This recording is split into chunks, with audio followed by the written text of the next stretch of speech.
nachos, amigos, and welcome to Record Breakers, a music podcast where a group of friends gather together, hang out, share albums of music one at a time, discuss what they like about them, do all the things. It's like a little book club for music. It's a really fun time. I'm Petey Rave here at this corner of the round table. Here with me is my team, my squad, my crew, my gang. We've got David. And I realized how much I hated American rock radio when Puddle of Mud never stopped getting played. Mm-hmm. We've got Drew. They didn't want to take it all away. God, I remember that song karaoke. There's somebody that would sing that all the time, every week. And last but not least, that person was probably an asshole. I mean, they turned out to be. They turned out to be. But last but not least, last but not least, we've got the current occupant of the rotating fourth chair, Patrick Swagger, aka Patty McSwag. I'm here to remind you that there will inevitably be a new metal revival at some point in our lifetimes, and I'm sorry. I'm okay with the new metal revival. I'm even okay with you kids having your emo and pop punk revival, but I want a goddamn crunk revival. Period. Mm-hmm. Yes. It'll come. Also, it'll be about 10 years after the new metal revival. Also, I've heard from multiple people that Limp Bizkit's new album isn't that bad. Which means I don't know who knows that. But also, and speaking of the crunk revival, in that TikTok thing, that song where it says where she goes, it's the remix of I forget the song, but it's that old from that era R&B song. When they say lean with it, rock with it, it's not. That's not how you lean with it and rock with it. No, it's not. And then spastic air guitar. That's not leaning with it or rocking with it. Hey, Petey. No. White girls. TikTok dances are bad. There's some good ones out there. Let me tell you about going to Applebee's. All right. That being said, we're here to talk about music. We're here to talk about an album. We're not talking about that. We're talking. We are talking about music, honestly. Yes, we're talking about music. We've been talking about music in the pre-show for like the last half an hour. Exactly. We're talking about an album, and the provider of the album this week is David. David, what have you got for us this week? PD Rave, Record Breakers listeners and fans, I'm glad Drew mentioned TikTok because I discovered this album from a recommendation from the infamous Clock app. Yes, I got this album from TikTok. Mm-hmm.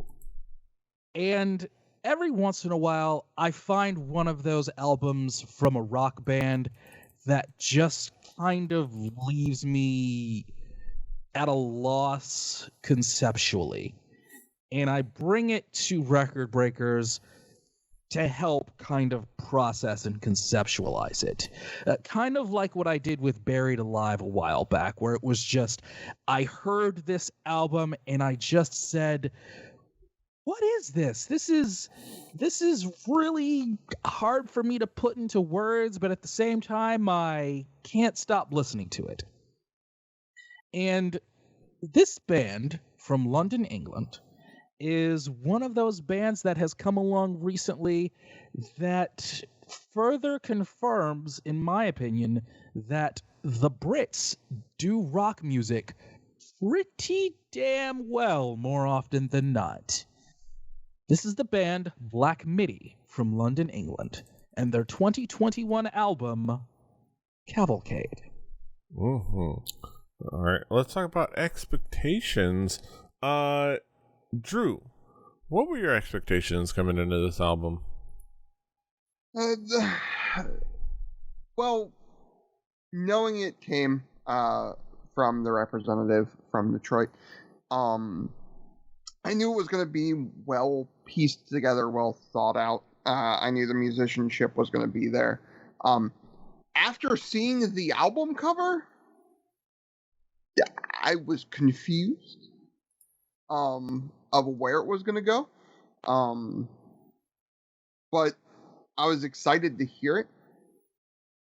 But like, I had never heard of this band.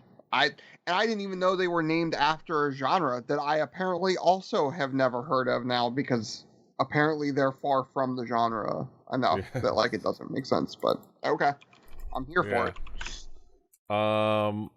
Patrick, what were your expectations coming into this album? I knew nothing. I'm very much where Drew was. I didn't know what I was getting into. I know some of what David likes in music, but I also know he likes a lot of different stuff, so it could be anything, you know? I had no idea. I had the anticipation that this was going to break a couple of conventions and be a little genre fluid. I identify as genre fluid. But I didn't know exactly what to, I didn't conjure up anything in my mind in particular. I just went into it, just diving into taking whatever comes my way. Let's talk about what came my way. David, how would you describe this album musically? I would describe this album musically as a mishmash of post-rock, the philosophies of progressive rock, not necessarily the musical influences, but more the philosophy and the idea of taking a style of music and twisting it and stretching it and finding out what you can do with the song structures and just kind of warping those ideas and seeing where you go with it. And also because these guys are young, they're very, very young, there's definitely more of a post-punk influence rather than like a progressive rock or a progressive metal influence. And there's a lot of things that are just kind of thrown in here. I would consider them to be kind of a spiritual contemporary of one of my favorite recent bands, Thank You Scientist, in that they are very much a rock band, but they are not afraid of throwing as many different things as they possibly can into the idea of what a rock band is supposed to sound like and just seeing what happens.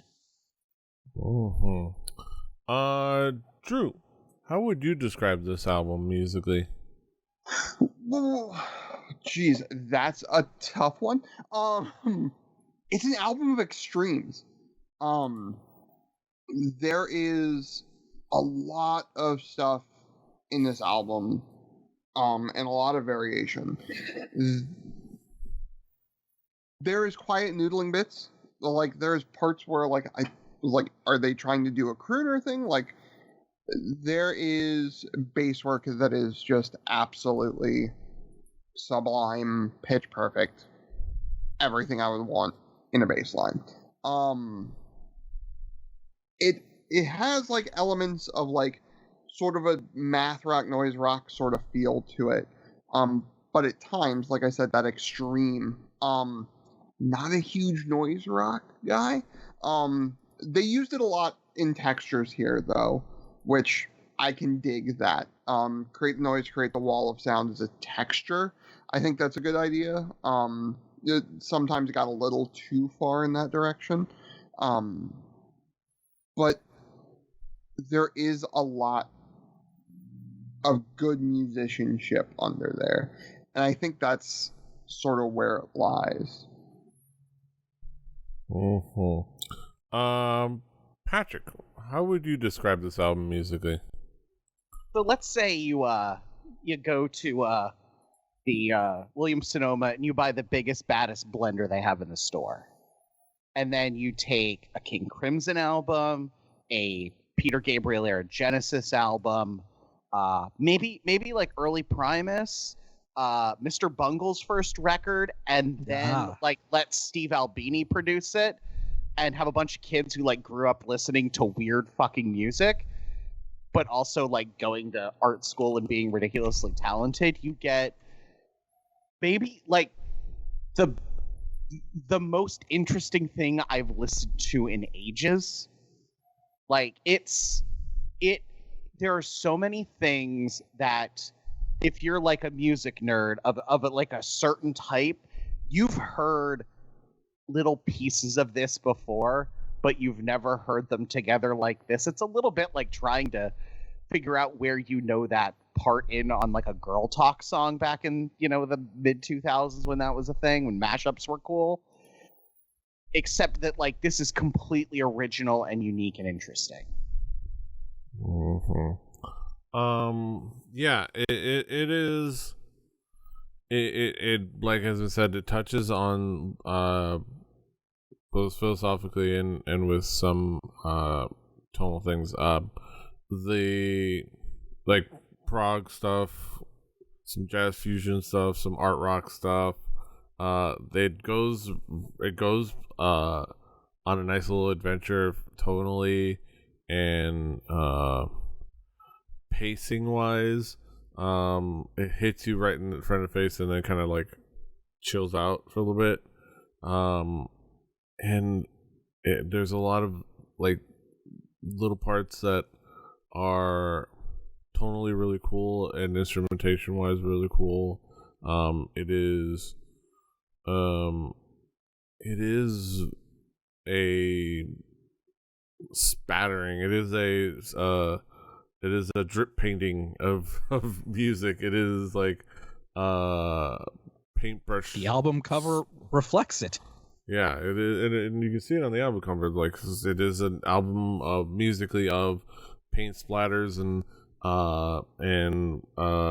paintbrush flicks and swipes and maybe some like just putting your hand and smushing some paint on the canvas and it does it well and it oddly enough and it does it in a way that is all cohesive and like it is frantic, but it is still, I think for me it felt very cohesive. And each song had its own texture and its own identity that I think was really cool. Yeah, let's talk about those songs. David, what would be some of the key tracks for you? Okay. You want to talk about a key track. Every once in a while, you hear a song that maybe comes along once a decade. The kind of song that you hear it, and you know that you are going to be playing this song 20 years from now because it just gets into your DNA, gets into you at the cellular level, and just doesn't leave. The opening track, John L., is, for me personally, the kind of song that comes along once every 15 years. Like, this song has just changed my existence. I remember describing this song, John L., and I said, this song and its accompanying music video are an almost perfect reflection of the inside of my head. And it was like this song and the video and even the live performances of the song you're not sure if it's bad or good. You just know that it's Black MIDI, and it's an experience. John L. This song, you don't get a song that affects you like this too often, and it did for me. Immediately after that, you get the song Marlene Dietrich's, which, after the chaotic insanity of Black MIDI, which even now I still have a hard time describing, because there is a riff that is in 4, and then Jordy Greep is, finger quotes, singing? I would say he's more vocalizing. And there's a piano that really sounds, in the words of Anthony Fantano, it sounds like somebody took a grand piano and threw it down the stairs. And it's just a swirling mass of musical insanity, and it absolutely touched my soul. Immediately after that, you get what is essentially a crooner song, almost, with Marlene Dietrich. The 4th track, Slow, is kind of a combination of the two.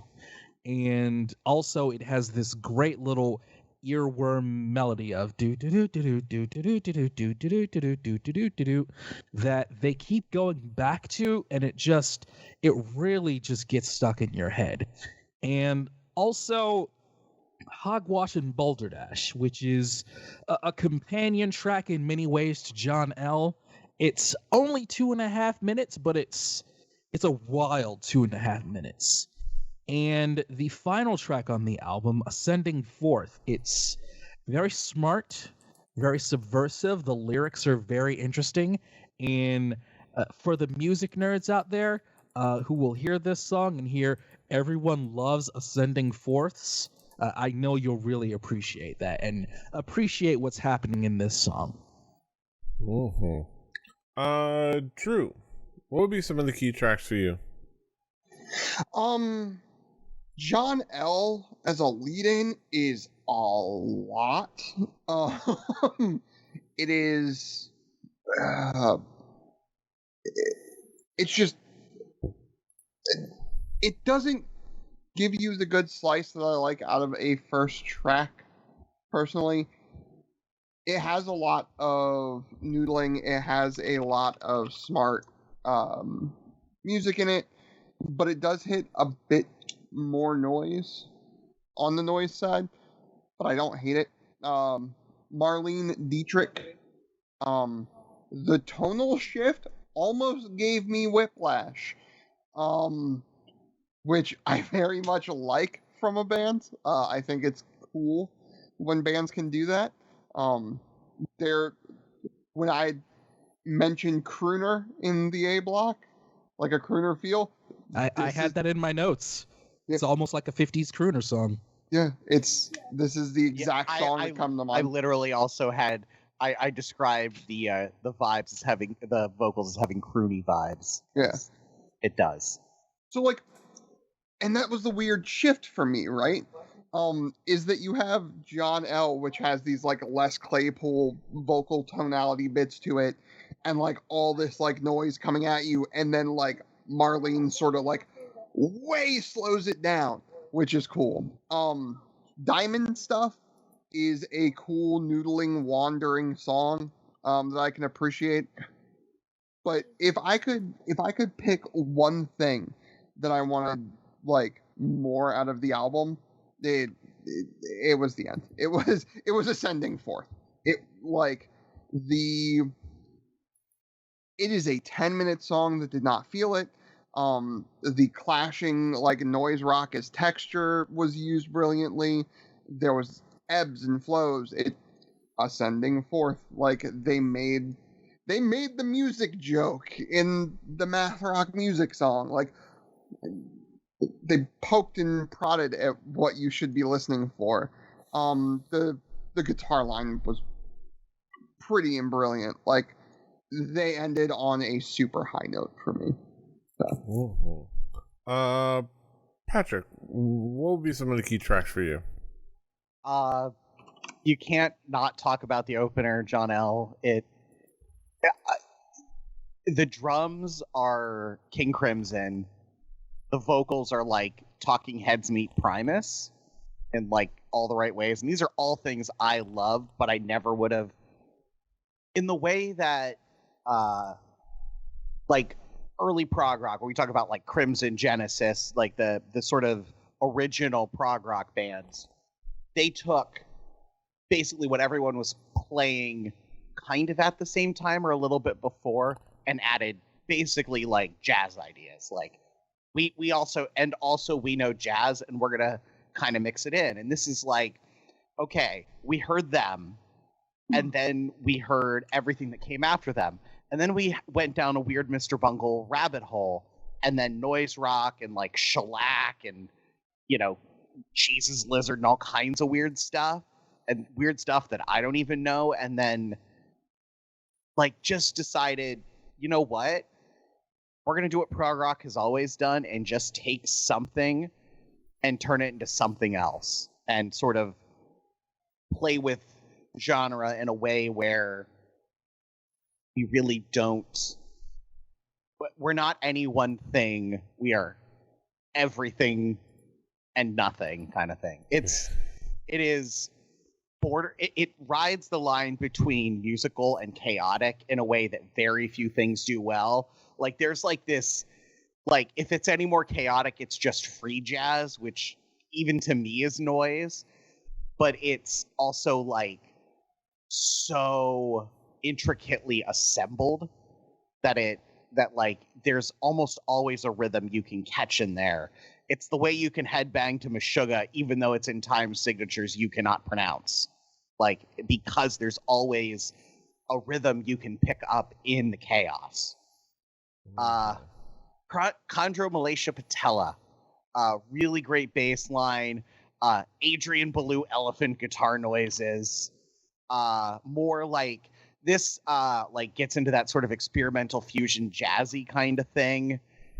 And it's like it's 70s prog rock, but completely modernized and reimagined. It's like there's two ways to like remake something. Either you try to like be faithful to the original, or you try to take the core idea of it and completely reimagine it from scratch. And that's what I feel like they're doing.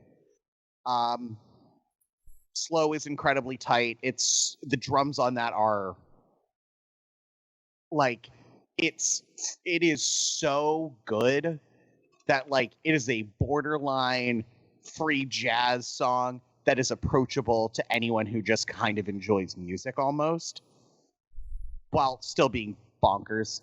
Hogwash and Balderdash is, if you were going to name this album something else, you just call it Hogwash and Balderdash.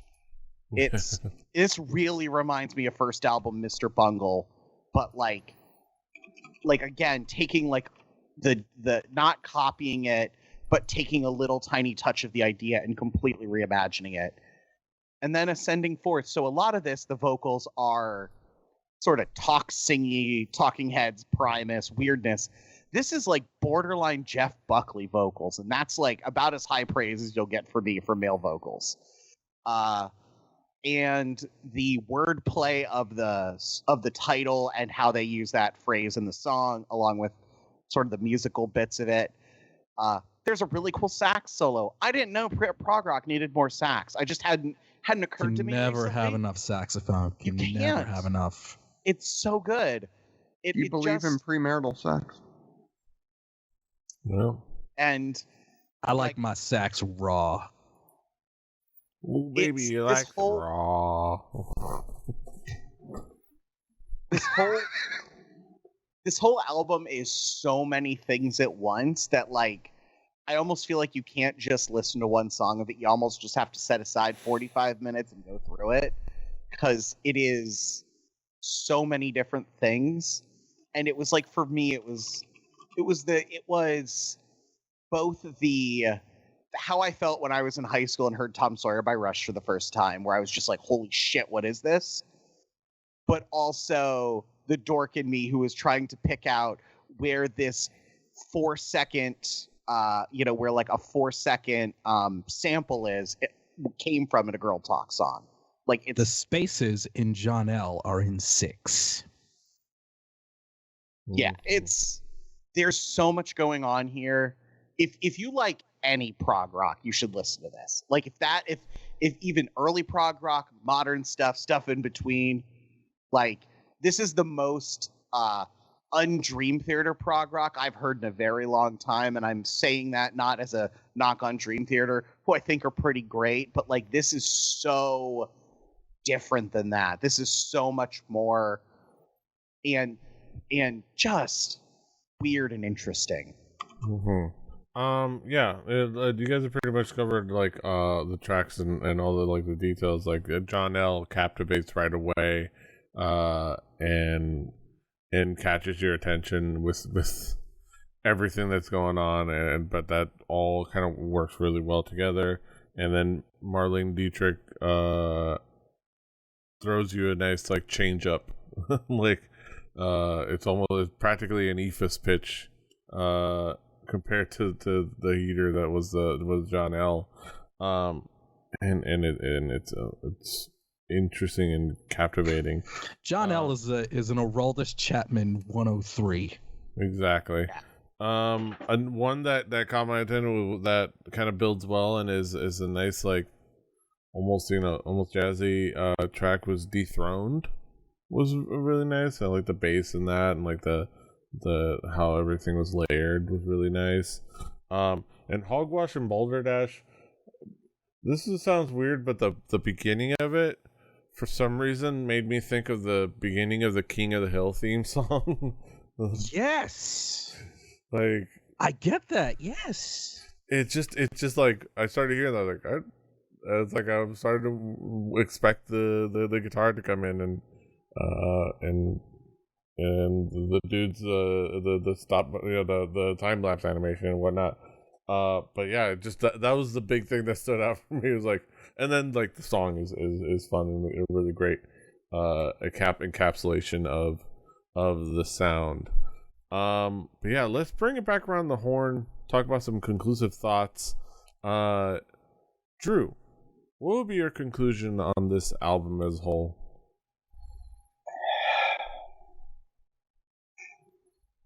This album, for me, is one of those albums you have to be ready to take a ride. I am not always in the mood for thinky albums.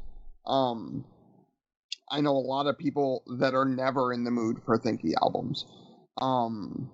This is in the mood for a thinky album. There are some people that are always in the mood for a thinky album.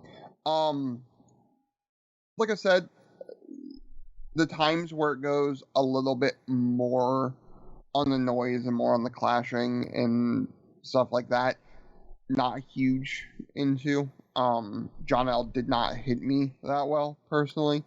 So it was a weird way to start off. But overall, I like a lot of David's albums, something where if you're a musician, I think this is something that like there's gold in them hills at places, but it's definitely not something that's an easy recommendation, but it's something that in the right mood, in the right mind space, there's a lot of cool stuff going on in this record. Horns, who knew? A lot of people. But Yes. But good instrumentation, good musicianship, sonically a lot to deal with. But when it hits real good. Patrick, how would you conclude on this album as a whole? It's been a long time since an album blew my mind the way, in all like the right ways. Like 30 seconds in, I was like, okay, I'm on the ride now. Like I'm in. Whatever happens from here, as long as it doesn't suck, we've got something, and it didn't.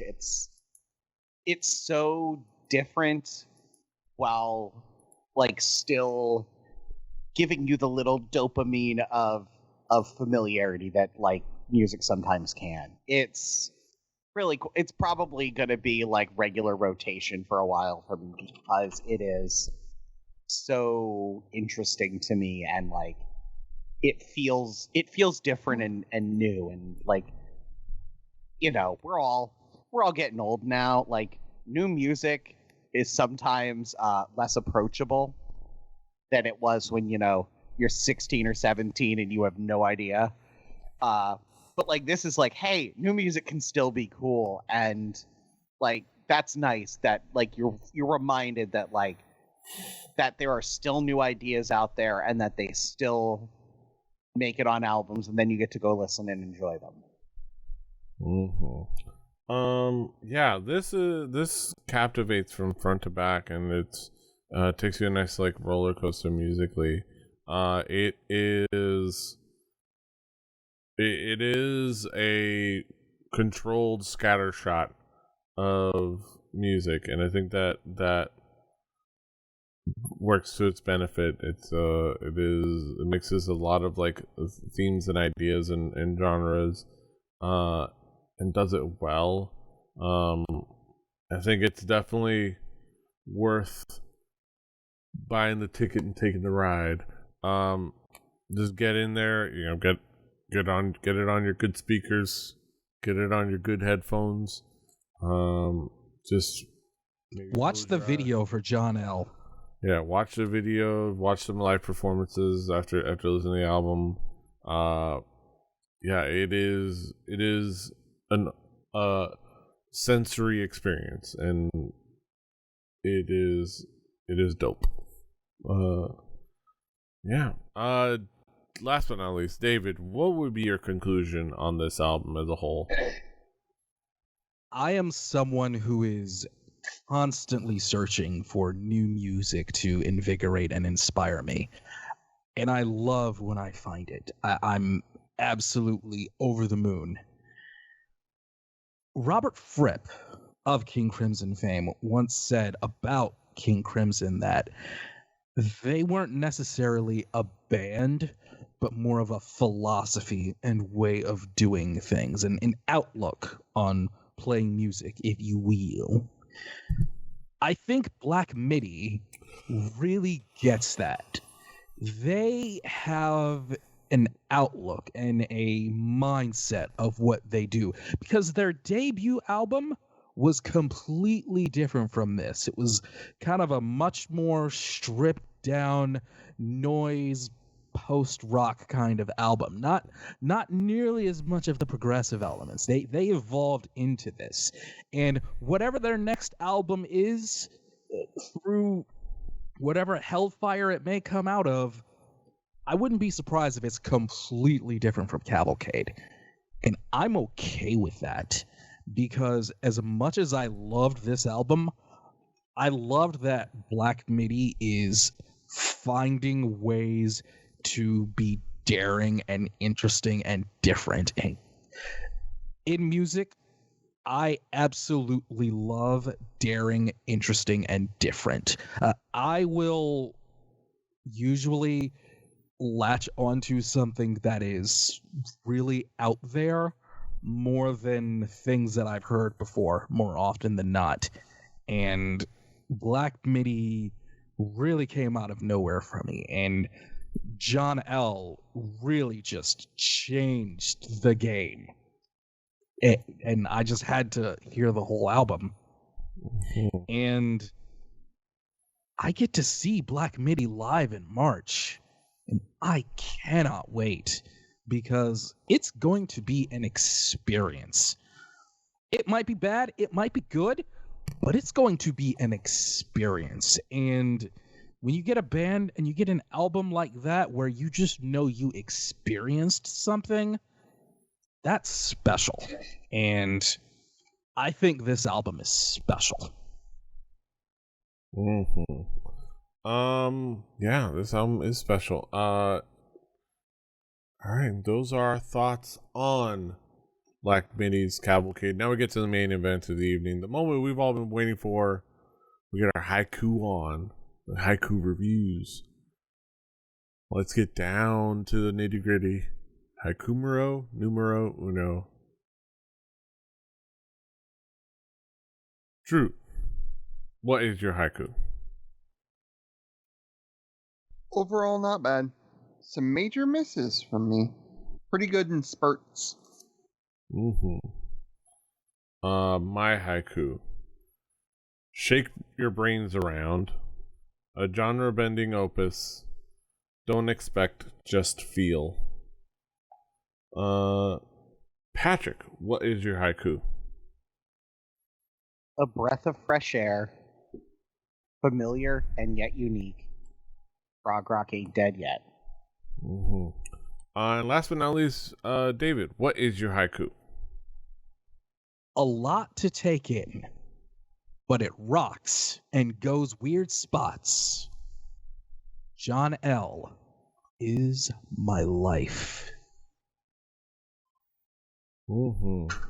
And those are our thoughts on Black Midi's Cavalcade. And you can check it out on our Spotify playlist. Play Record Breakers, the home game. Do your due diligence and your due diligence. Play along at home. Do your homework. Follow along. Do go on the journey with us. Connect with us in that way. On that Spotify playlist will be next week's record, and it'll be provided by Drew. Drew, what do you got for us next time? Well, question is, what do you get when you mix possibly one of the biggest pop singers out right now with a songwriter and a rapper that, in a lot of people's opinion, me included, might not get as much play and notoriety as he deserves? Well, what you get is an evening with Silk Sonic. Mm-hmm. So look forward to that. That'll be next week, and this is this week, and you A smooth transition from Black Midi. Exactly. Yes. Exactly. This is right on the same wavelength. Exactly. There was also part of me that was thinking, is there a Dashboard album I could bring to just be as far away? Like, yes. What is the polar opposite? I know, acoustic rock. Like, Yes. Is there? Yes. But of course, you can find us all over the internet. David is at Call Me DJM. Drew is at XDruciferX.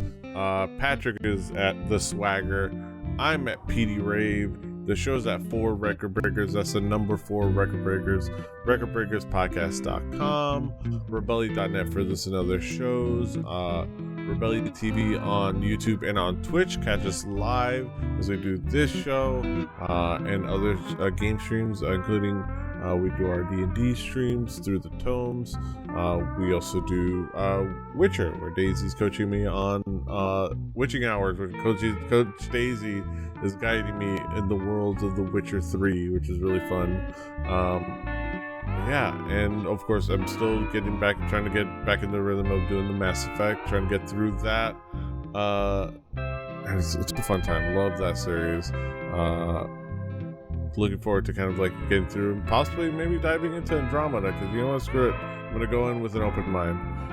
But yeah, check out all We the should play things. the Anacrusis together, PD. We should do that. But yeah, check out all the things.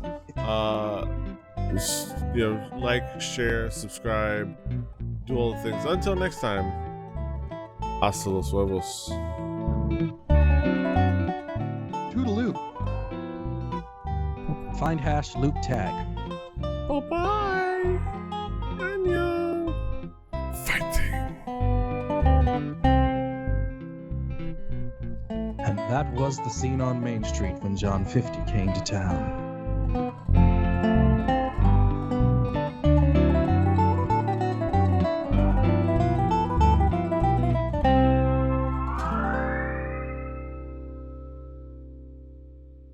Diamond Club hopes you have enjoyed this program.